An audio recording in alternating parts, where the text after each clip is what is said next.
जय माता दी दोस्तों, जय श्री हरि। स्वागत है आपका हमारे YouTube चैनल अभव्या वर्ल्ड में। दोस्तों, आज की इस वीडियो में हम आपके लिए शीतला सप्तमी की व्रत कथा लेकर आए हैं। तो प्रेम से बोलिए शीतला माता की जय। पौराणिक कथनानुसार एक राजा के इकलौते पुत्र को एक बार शीतला यानी चेचक निकली थी। उसी राज्य में एक काशी पुत्र को भी चेचक निकली थी। काशी परिवार बेहद गरीब था, पर भगवती का उपासक था।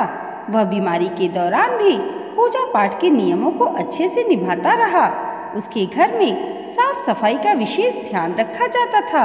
विधिवत रूप से भगवती की पूजा भी होती थी। उस घर में नमक खाने पर पाबंदी थी। यहाँ तक कि सब्जी में छौंका भी नहीं लगाया जाता था और ना ही ज्यादा तली भुनी हुई चीजें खाया जाता था। काशी गर्म वस्तुओं का सेवन स्वयं भी नहीं करता था और ना ही शीतला वाले लड़के को देता था। इस तरह नियमों के पालन से उसका पुत्र बहुत जल्दी ठीक हो गया। वहीं उधर राजा ने भगवती के मंडप में सतचंडी का पाठ शुरू करवा दिया था। रोज हवन और बलिदान होते थे।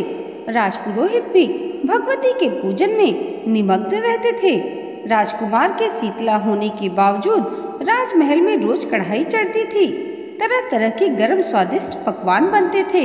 सब्जी के अलावा कई तरह के मांस भी पकते थे, जिसके कारण उन स्वादिष्ट पकवानों की सुगंध से राजकुमार का मन बहक जाता और वह भोजन के लिए जिद करता था।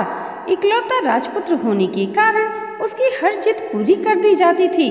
इसके बाद शीतला का प्रकोप घटने के बजाय बढ़ने लगा। शीतला के साथ साथ उसे बड़े बड़े फोड़े भी निकलने लगे। उन फोड़ों से खुजली और जलन तेज होती थी। शीतला की शांति के लिए राजा के लाख प्रयासों के बावजूद उनका प्रकोप घटने के बजाय बढ़ता गया, क्योंकि अज्ञानतावश राजा के महल में सारे कार्य उल्टे हो रहे थे। इसके बाद राजा अधिक परेशान हो गया। वह समझ नहीं पा रहा था कि इतनी कोशिशों के बाद भी शीतला का प्रकोप शांत क्यों नहीं हो रहा है। फिर एक दिन राजा के गुप्तचरों ने बताया कि काशी पुत्र को भी शीतला निकली थी, लेकिन वह अब बिल्कुल ठीक हो गया है।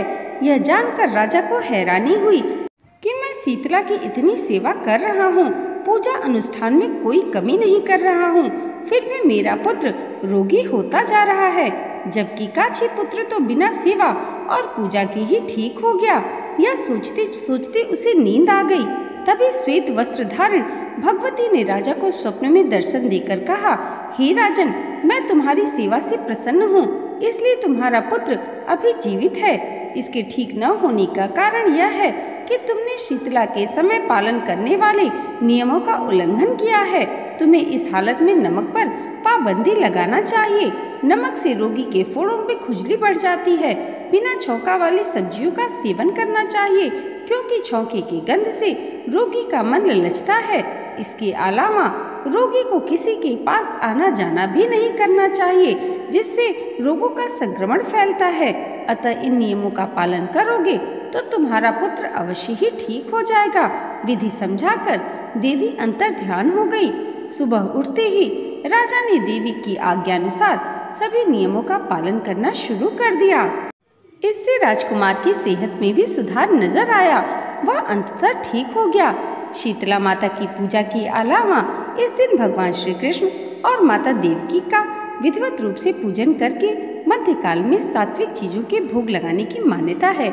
इस तरह पूजन और कथा वाचन से पुण्य की प्राप्ति और कष्टों का निवारण होता है। हे शीतला माता, जिस प्रकार आपने राजा के पुत्र पर कृपा की, वैसे ही कथा पढ़ने वाले और सुनने वाले पर अपनी कृपा बनाए रखिएगा। प्रेम से बोलिए शीतला माता की जय। दोस्तों, आज की ये वीडियो अगर आपको अच्छी लगी हो तो कमेंट बॉक्स में जय शीतला माता ज़रूर लिखिएगा और इसे लाइक, और हमारे चैनल पर पहली बार आए हैं तो सब्सक्राइब करना मत भूलिएगा। शीतला माता की कृपा आप सबके जीवन पर सदैव ऐसे ही बनी रहे, इसी मंगल कामना के साथ मिलते हैं अगले वीडियो में। तब तक के लिए जय माता दी, जय श्री हरि।